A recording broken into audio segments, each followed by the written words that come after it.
거룩한 산 제물이 되는 국가생활, 너희 몸을 하나님이 기뻐하시는 산 제물로 드리라. 이것이 너희가 드릴 영적 예배니라. 그러니까 우리가 제물되어 하나님 앞에 영적인 예배를 드리는 삶은 무엇인가? 막연하게 내가 제물돼야지, 영적인 예배의 삶을 살아야지, 거룩한 예배자가 되어야지. 그 신앙생활은 막연해서는 성장할 수 없고 열매도 없고, 무엇보다 막연하게 예수 믿으면 내가 예수 믿는 재미도 없고 종교로 흘러갈 가능성이 매우 높습니다.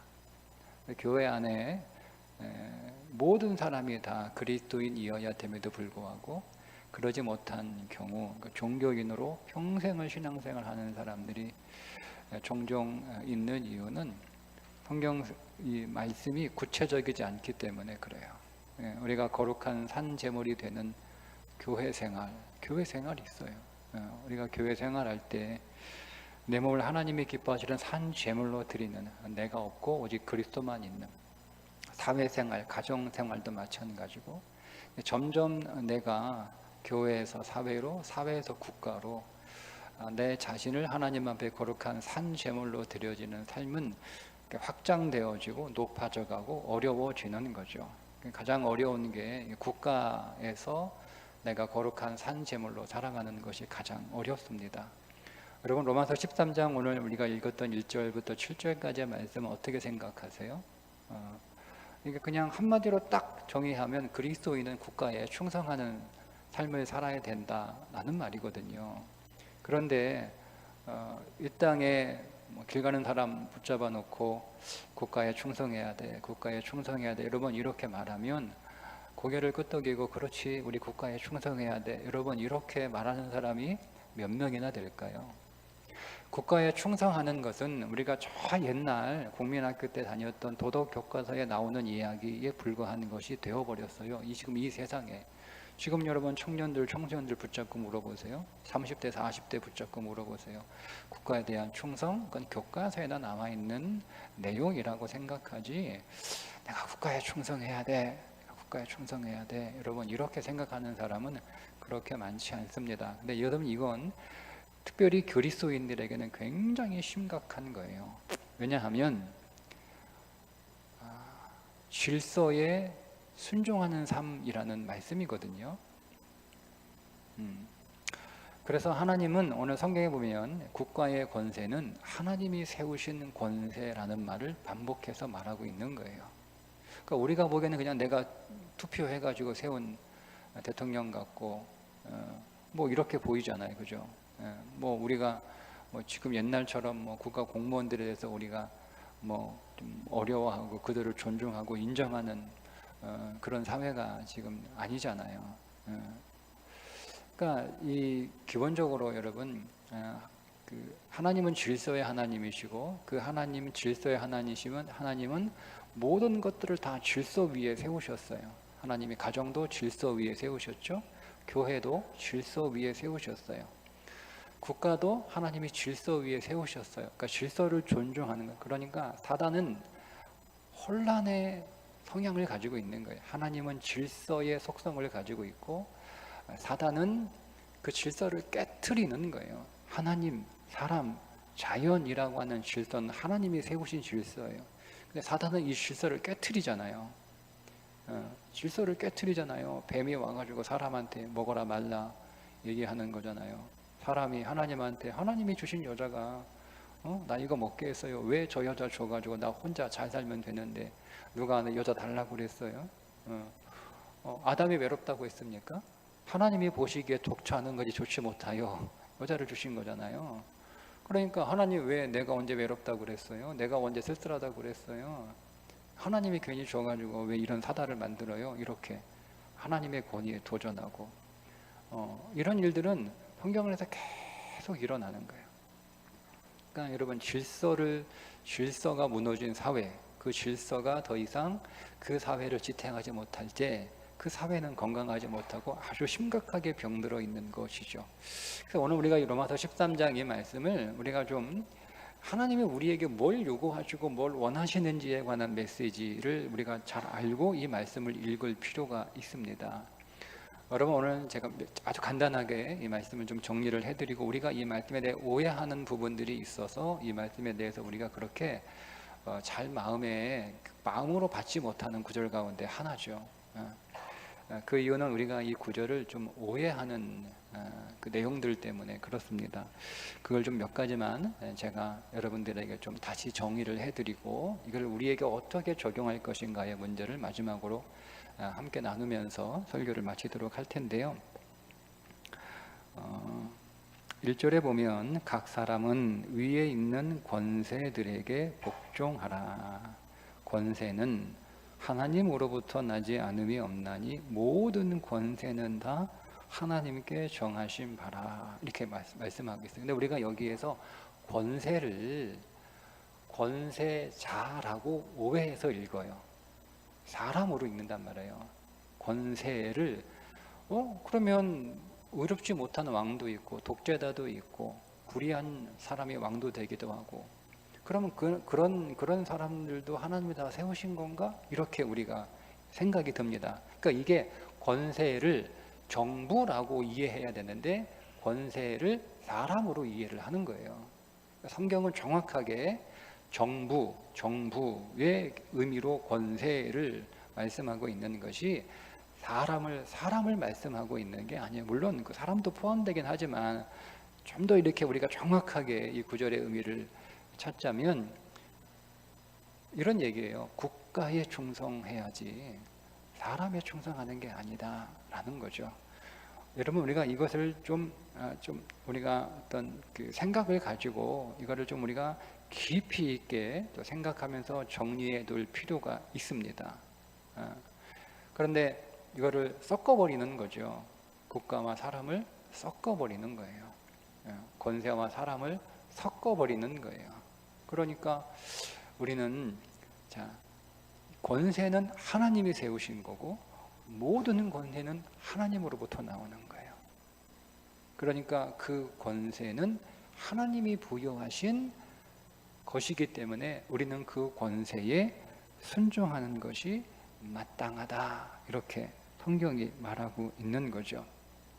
그래서 3절에 보면 다스리는 자들은 선한 일에 대하여 두려움이 되지 않고 악한 일에 대하여 되나니 네가 권세를 두려워하지 아니하려느냐.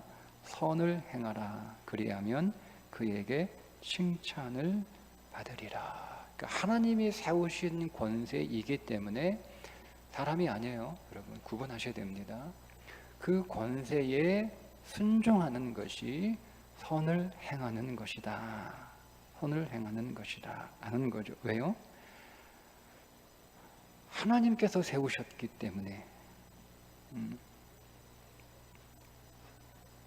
그 하나님이 세우신 권세에 순종하는 것이 선하다, 보시기에 좋았더라, 이렇게 하나님 말씀하시는 것처럼 그것이 선이라는 거예요. 선이라는 거예요. 그러면 이제 오늘 우리가 그 오해하게 되는데 그 오해를 풀어줄 구절이 5절입니다. 양심을 따라 해야 된다는 거예요. 양심을 따라.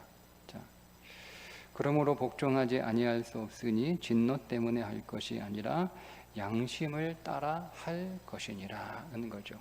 양심이라는 게, 양심은 성경에 말씀하고 있는 양심은 하나님께서 그 사람 안에 계시해 주신 하나님의 선이에요. 그러니까 모든 인간에게는 하나님이 계시하신 하나님의 선이 있는 거예요. 그러니까 그것을 우리는 보통 이제 상식이라고 얘기도 하는데, 그 상식을 우리의 문화가 만들어낸 것이 아니라 하나님이 그 사람 안에 하나님의 선을 계시해 놓으신 거죠. 그래서 어떤 사람은 양심을 우리 마음에 있는 경찰관이라고 표현하기도 합니다. 누가 가르쳐 주지 않아도, 어디서 배우지 않아도 하나님이 우리 안에 계시 놓으신 하나님의 선이 있단 말이에요. 그 선을 따라서 복종하는 거예요. 하나님이 그 권세를 부여해 주시고 그 모든 권세가 하나님으로부터 나왔으나 그 권세를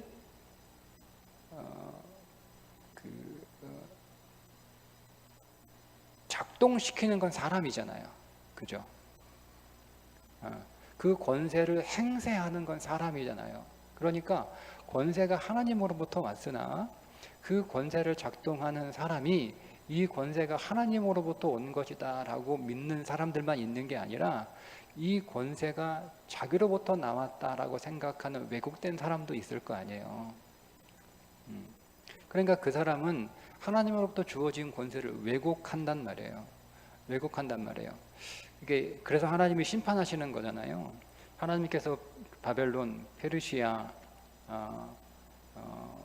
하나님께서 하나님이 세우시는 권세잖아요. 그죠? 그런데 그 하나님이 세우시는 권세인 줄 알고 하나님이 세우시는 목적에 따라서 그 힘을 그 힘을 잘 활용해야 되는데 그들이 어떻게 했어요? 교만하여 하나님이 이스라엘 백성들에게 가하고자 했던 그것 이상으로 그들에게 폭력을 행사했죠. 그래서 하나님이 심판하신다 이렇게 나오는 거예요. 그러니까 권세가 하나님으로부터 왔으나 그 권세를 행세하는 사람이 왜곡될 수 있어서 그 권세를 왜곡시켰을 때 그 모든 권세가 하나님으로부터 왔기 때문에 무조건 다 거기에 복종해야 되느냐의 문제가 바로 5절의 그 답이에요. 양심을 따라 하나님이 오늘 우리에게 기회 주신 그 선의 기준에 따라 분별하고 판단하라는 거죠. 그래서 왜곡된 권세, 잘못된 권세는 우리가 분별해서 양심에 따라 그 권세에 순종할지 안 할지를 분별하여 결정할 수 있다는 겁니다. 그러니까 성경은 무조건 모든 권세가 다 하나님으로부터 모든 권세가 하나님으로부터 왔으나 그것을 행사하는 모든 사람들이 누구든 상관없이 그 권세를 따라가라라고 말하고 있는 것은 아니다라고 하는 거예요. 그러나 우리가 잊지 말아야 될 건 모든 권세는 하나님으로부터 왔다라고 하는 것을 잊어서는 안 된다라고 하는 거죠. 자, 근데 오늘 우리가 이것을 여러분 어떻게 적용할까 하는 거예요. 제가 말씀드렸잖아요. 13장의 이 말씀은 단순히 국가에 관한 충성에 관한 이야기가 아니라 질서에 순종하는 삶에 관한 말씀이라는 거예요. 그러니까 그리스도인들은 늘 하나님이 정하신 그 질서에 순종하는 삶을 살아야 합니다. 하나님은 질서의 하나님이신 거예요. 여러분 하나님께서 창조하실 때 하나님이 그냥 첫째 날, 둘째 날, 셋째 날, 넷째 날 이렇게 그냥 하나님이 기분 내키는 대로 창조하신 게 아니라 성경을 잘 읽어보시면 첫째, 둘째, 셋째 날 하나님이 구조를 만들어요. 구조를 골격을 만들어요. 그리고 셋째, 넷째, 다섯째 날 그거를 채우시는 거예요. 채우시는 거예요. 하나님이 그 세 개의 골격 안에 세 가지를 채우시는 것, 이게 하나님의 창조예요. 그러니까 하나님은 창조에서부터 질서의 하나님이에요. 그리고 항상 여러분 우리가 민수기 새벽에 볼 텐데 우리가 민수기 특별히 질서의 하나님을 우리가 만납니다. 하나님은 정확하게 오늘도 우리가 보지만 진을 편성하게 하잖아요. 그냥 아무렇게나 우르르 그냥 가라, 내키는 대로 가라, 가고 싶은 대로 가라 이게 아니잖아요. 정확하게 진을 딱 편성하게 합니다. 유다에 속한 유다의 진영, 루벤에 속한 루벤의 진영, 에브라임에 속한 에브라임의 진영, 단에 속한 단의 진영을 짜시잖아요. 그리고 그 진영도 순서가 있잖아요.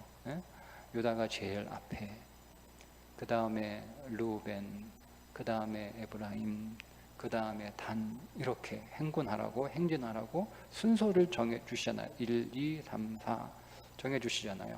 그들이 주둔할 때는 동서남북, 유다 진영은 동쪽, 루벤 진영은 남쪽, 에브라임 진영은 서쪽, 단 진영은 북쪽 이렇게.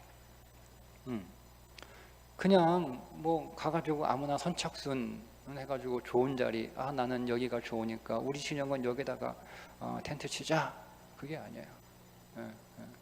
항상 순서를 지킵니다. 법궤, 유다, 성막, 루벤, 성물, 에브라임, 단. 항상 순서를 지켜요. 이 순서가 깨진 적이 없어요. 항상. 그 하나님은 질서의 하나님이에요. 질서의 하나님. 여러분 모세에게 반기를 들었던 사건이 두 번 있잖아요. 미리암이 한 번 발기를 들고 고라자손이 한 번 발기를 들고 어떻게 됐습니까? 모세가 잘못이 하나도 없고 그 사람들이 100% 잘못한 건 아니잖아요. 미리암의 말이 틀린 게 뭐가 있어요? 근데 하나님은 질서를 세워 놓으셨기 때문에 그 질서에 순종하라고 요구하셨거든요. 근데 그 순종을 요구하지 않으니 순종하지 않으니까 하나님께서 벌을 내리시는 거예요. 그러니까 하나님은 질서의 하나님이라고 하는 거죠. 여러분 그래서 질서를 깨트린 건 죄의 속성이에요. 죄의 속성이에요. 그러니까 지금 시대를 보세요. 우리가 절대적이라고 여겼던 규범들은 거의 사라졌잖아요. 그리고 여러분 질서가 무너진 세상을 지금 보세요. 어떤 일이 벌어지고 있습니까? 어떤 일이 벌어지고 있죠? 질서가 무너진 세상, 질서가 무너진 가정, 질서가 무너진 학교, 다 무너졌잖아요. 학교 다 무너졌잖아요. 네. 그러니까 사람들은 생각을 못하는 거예요. 학생의 인권이 존중되지 못하고 무시되는 상황에서 그 학생들의 인권을 강화하게 되면 어떤 일이 벌어질지 사람을 너무 낭만적으로 보는 거죠. 사람은 죄인이에요. 사람은 철저하게 죄인이에요. 그리고 이기적인 죄인이에요. 자기밖에 모르는 죄인이에요. 무너졌잖아요.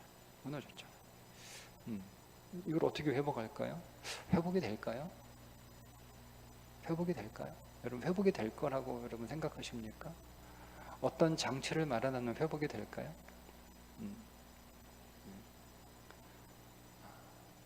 회복하기 저는 어렵다고 생각을 합니다. 근데 우리는 이거를 조정하고 있는 공중권세 잡은 자라고 하는 시각을 가지고 있는 거잖아요. 그러니까 하나하나 무너뜨리는 거예요. 무너뜨려요. 그러면 결국 가정을 무너뜨리죠. 그리고 결국 뭐가 무너지는 거예요? 마지막 보루예요. 교회가 무너지는 거예요. 교회의 질서가 무너지는 거죠. 근데 질서를 깨트리고 질서를 존중하지 않는 걸 세상은 영웅처럼 생각합니다. 그렇죠? 우리가 학교 다닐 때 하나님 말 안 들고 학교에서 막 수업 시간에 잠자고 그런 애들이 마치 대단 영웅처럼 막 그런 거잖아요. 그죠? 선생님한테 말 잘 듣고 이건 범생이라고 놀리고 뭐 그렇게 하고 막 그런 말 안 듣고 뭐 이렇게 사고 치고 뭐 그러면 막 사람 대단하다고 막 이렇게 이게 우리의 속성이에요. 그래서 여러분 뭐 세상은 어떻게 살든 뭐 그건 우리가 관여할 바는 아니고 문제는 우리 그리스도인들이 하나님이 정하신 질서를 얼마나 존중하며 그 질서를 지키며 살아가느냐, 그 질서에 순종하며 살아가느냐 하는 것이 매우 중요합니다. 근데 이 일이 어디에서 시작되냐면 가정에서 시작이 됩니다. 가정에서 우리 부모된 우리들은 저희가 저희 그 아이들 교육할 때 반드시 꼭 지켰던 여러 가지가 몇 개 있는데 그 가운데 하나가 아이들 앞에서 절대 학교 선생님 흉보지 말자예요. 여러분 이제 애들 키워보실 거예요. 학교 보내셨지만 교사가 다 좋은 분들은 아니잖아요. 그죠? 이상한 교사도 있어요. 정말 저분이 교사 맞나라고 하는 교사들도 있단 말이에요. 근데 그거에 대해서 아이들 앞에서 절대 말하면 안 돼요. 선생님이 다 이유가 있겠지. 다 이유가 있으셨을 거야. 그래도 네가 속상했겠다. 이렇게 하는 거죠. 여러분 왜냐하면 우리 아이들이 만약에 제가 아이들 앞에서 선생님 욕을 막 해요. 그런 선생이 다 있어. 이상한 선생이네. 야, 그건 선생도 아니다. 참 이렇게 여러분 얘기했다고 생각해 보세요. 그러면 그거 제가 한 번 하고 끝내겠습니까? 그건 습관이거든요. 계속 얘기했겠죠. 그러면 그 아이의 머릿속에는 부모를 통해서 선생님을 권위자로 인정하고 존중하는 게 아니라 그냥 무시해도 되고 욕해도 되고 말 안 들어도 되고 이렇게 인식이 되는 거예요. 그런데 우리 아이들이 평생을 살아가면서 몇 분의 선생님을 만날까요? 그냥 초등학교, 중학교, 고등학교만 생각해도 각각 다른 분들을 만난다고 해도 12명의 교사를 만나잖아요. 그죠? 12명의 교사. 그러면 그 12명의 교사가 다 나쁜 교사일까요? 우리 아이들이 12명의 교사를, 선생님을 만나는데, 저희 고등학교 때 저희 큰아이 그 담임이었던 분은 정말 지금 생각해도 저는 이해가 안 돼요. 정말. 예. 그런데도 그 아이 앞에서 그런 얘기 안 했어요. 예. 근데 우리 아이가 12명의 선생님을 만나는데 그 12명이 다 나쁜 사람이고 자격 미달이고 다 못된 선생님일까? 아니잖아요. 한 명은 좋은 분이 계시겠죠. 정말 없어도 한 분은 좋은 분이 계실 거 아니에요. 근데 만약에 우리 자녀들에게 선생님은 선생님으로 존중하고 존경하고 인정하고 그 권위에 순종하고 그 권위를 존중하는 법을 가르쳐주지 못하면 어떤 일이 벌어지냐면 좋은 선생님을 만나도 좋은 선생님을 좋은 선생님으로 삼을 수 있는 기회를 스스로 없애버리는 거예요. 그럼 누가 손해입니까? 누가 손해죠? 분명히 이 아이의 인생 안에서 분명히 좋은 권위자를 만날 텐데 만약에 그 권위자를 존중하고 인정하는 그 마음을 집에서부터 부모로부터 배우지 않아요. 아니 부모야 그렇게 할 수 있죠. 그런데 정말 지혜로운 부모는요 그렇게 하면 안 돼요. 부모는 이 아이가 만나는 모든 그 인생의 권위자들, 그 수많은 권위자들 가운데 분명히 이 아이에게 훌륭하고 좋은 권위자가 꼭 있지 않을까요? 그러면 여러분 그분들에게서 좋은 지도를 받아야 되는 거예요. 그런데 만약 그것이 훈련되지 않으면 아무리 좋은 지도자를 만나도 좋은 지도를 받을 수 없습니다. 그러니까 가정 안에서 질서를 존중하는 훈련을 하셔야 돼요. 하셔야 돼요. 가정 안에서 아버지의 권위, 아버지의 자리, 아버지의 위치, 여러분 어머니들이 존중하고 인정하고 세워주셔야 됩니다. 너무 여러분 고리타분하고 너무 뭐 옛날 이야기다라고 생각하시면 할 수 없어요. 뭐 그건 안 하시면 되는데 정말 여러분 그것을 여러분들이 정말 인정하신다면 집에서 아버지, 엄마가 아내가 남편의 자리, 아버지의 자리 인정하고 존중하고 세워줘야 돼요. 맛있는 거 좋은 거 있으면 애들 먼저 주지 마세요. 걔들은 살 날이 그렇게 많은데 좋은 거 얼마든지 먹을 수 있단 말이에요. 그죠? 애들이 아무리 이뻐도 남편 믿고 주기 싫어도 남편에게 좋은 거 주세요. 좋은 거 주세요. 그거 왜 웃으십니까? 네. 제가 남자라고 남편 편 드는 게 아니에요. 오해하지 마세요. 저희 집은 그런 적이 없어요. 죄송하지만 기분 나쁘시겠지만 네, 저희 집은 그런 적이 없어요. 저희 집은 밥상에서 아버지가 숟가락 들기 전까지 지금도 애들 숟가락 안 듭니다. 그렇게 엄마가 철저하게 교육시켰어요.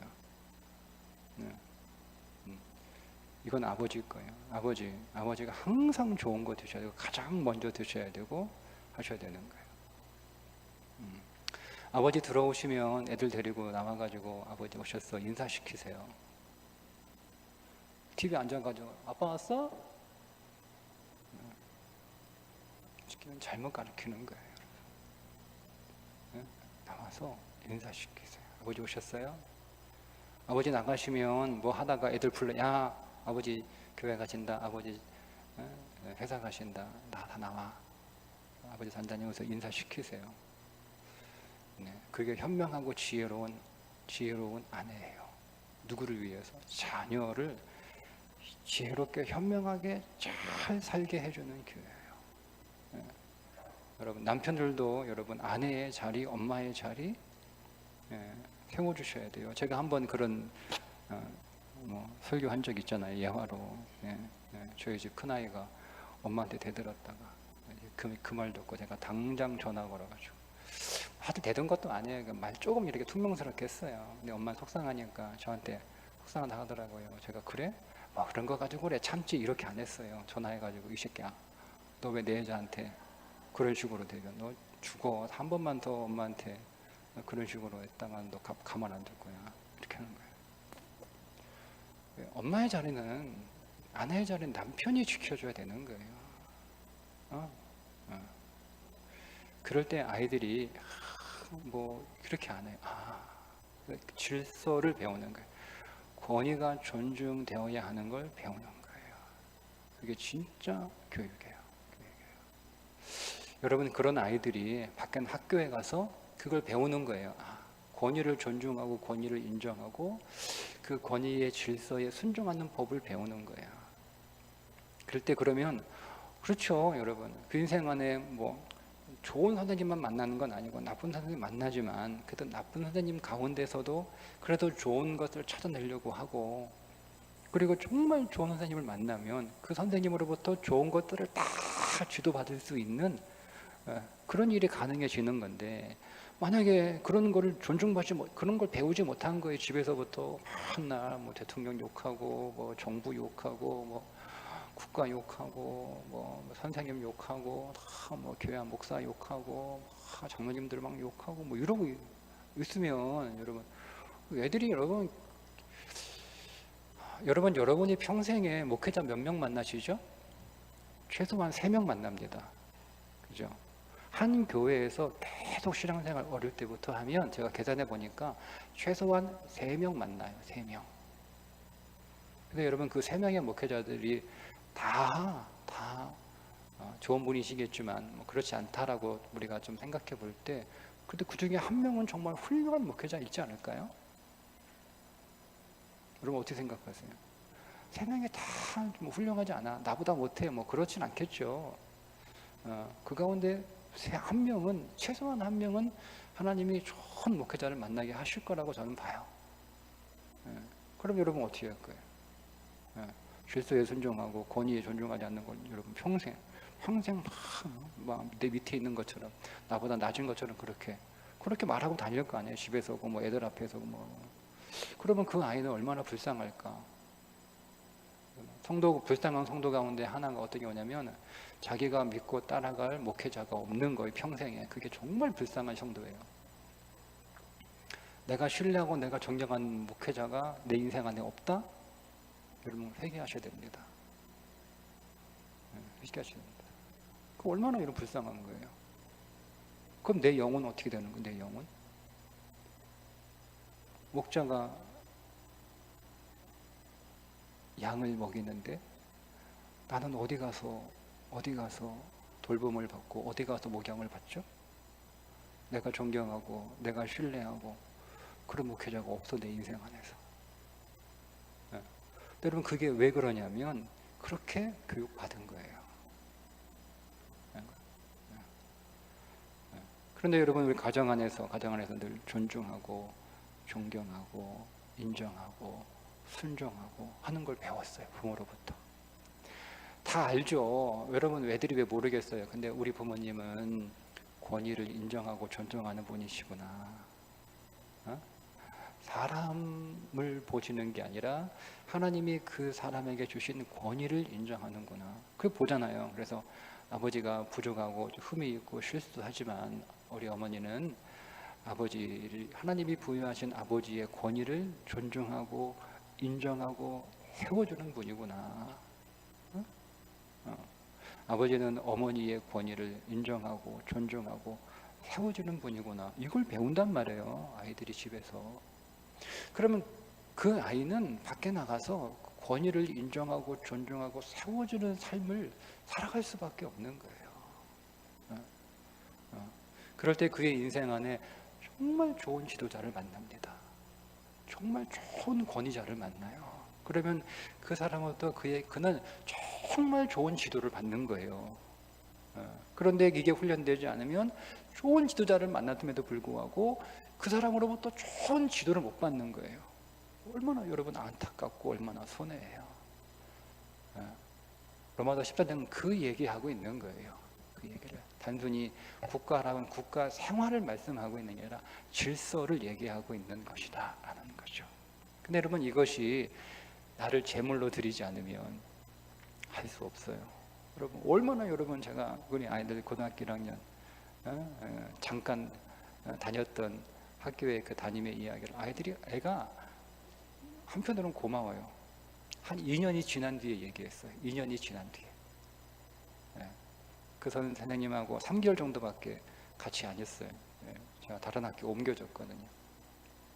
근데 그때도 얘기하지 않아요. 2년이 지난 뒤에 고등학교 1학년 한 3개월인데 고등학교 3학년 때 거의 끝날 때쯤은 저녁에 큐티하면서 그제서야 자기 이야기 하더라고요.